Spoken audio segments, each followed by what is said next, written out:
When the gospel today says that we are the salt of the earth, it's an invitation for us to share ourselves in a way that Christ has already planned from way before we were ever born, in order that the world might be a better place, and that the flavor that we add is exactly what God has tasted as this rich banquet of his kingdom.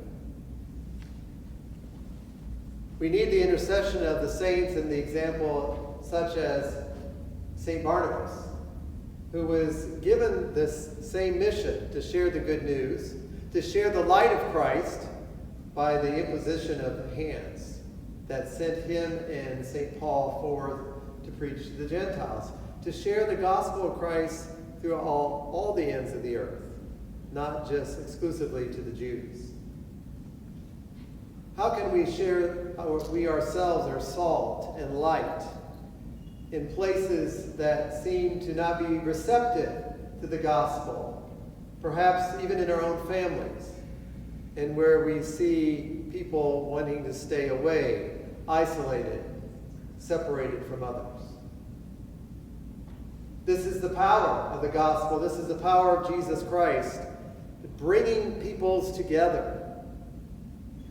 And that we should not look at this as an impossible task or wonder how we ourselves will do it, but just to be light, just to be salt, in order that, especially through the prayers of those whose preaching brought so many people together into the early church, such as St. Barnabas, that we simply trust in the power of Christ and his resurrection.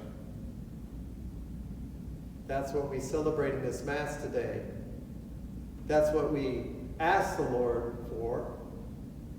And that's what we continue to experience.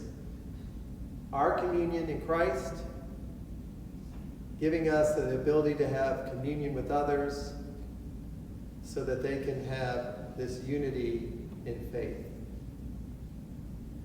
Through the intercession and the example of St. Barnabas and all the apostles, may we share Christ and be his salt and his light.